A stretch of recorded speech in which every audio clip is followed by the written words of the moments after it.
নমস্কার বন্ধুরা, আশা করি সবাই খুব ভালো আছেন আর অনেক অনেক রান্না করে আপনজনদের অনেক আনন্দ দিচ্ছেন। আজকে বানাচ্ছি একটু মাছের চপ। দুটো আলু মিডিয়াম সাইজের সেদ্ধ করে নিয়েছি, কড়াইতে তেল দিলাম আর তাতে দিলাম দুটো মিডিয়াম সাইজের পেঁয়াজ কুচি। পেঁয়াজটা হালকা ভাজা হয়ে আসলে একটু মশলা দিয়ে দিলাম। হলুদ দিলাম হাফ চামচ, 1 চামচ লঙ্কার গুঁড়ো, 1 চামচ ধনে গুঁড়ো আর হাফ চামচ জিরে গুঁড়ো। আচ্ছা, জিরেটা আমি কিন্তু ভেজে গুঁড়ো করে নিয়েছি। আর দিলাম 1 চামচ গরম মশলা। ভালো করে কষিয়ে নিয়ে একটু নেড়ে চেড়ে একটু কষাতে হবে।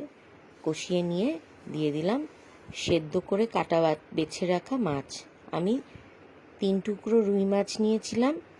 রুই মাছগুলো নুন, হলুদ আর লেবুর রস দিয়ে সেদ্ধ করে নিয়েছিলাম। সামান্য জল দিয়ে সেদ্ধ করে তারপরে ঠান্ডা হলে মাছের কাঁটা ছাড়িয়ে নিয়েছি। সেই মাছ সেদ্ধ এর মধ্যে দিয়ে ভালো করে মিশিয়ে এবার এর মধ্যে দিয়ে দিলাম ধনে পাতার কুচি আর কাঁচা লঙ্কার কুচি। আবারও ভালো করে নেড়ে চেড়ে নিলাম। তারপরে দিয়ে দিলাম সেদ্ধ করে রাখা আলু। আলুটা এখানে বাঁধনের কাজ করবে, যেহেতু মাছের চপ বানাবো।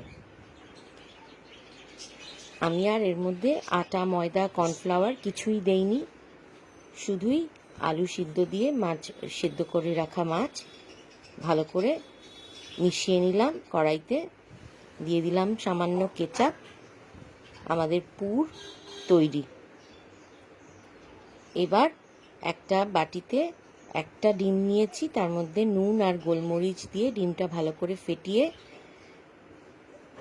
মাছের পুরটাকে ছোট ছোট লেচি করে নিয়েছি। যেমন লুচির কিংবা আটার লেচি, রুটি বানানোর জন্য যেরকম লেচি করা হয়, ওরকম ছোট লেচি করে ডিমের মধ্যে একবার ডিপ করে তারপরে পাউরুটির গুঁড়ো মাখিয়ে কড়াইয়ে তেলে ছেড়ে দিয়েছি।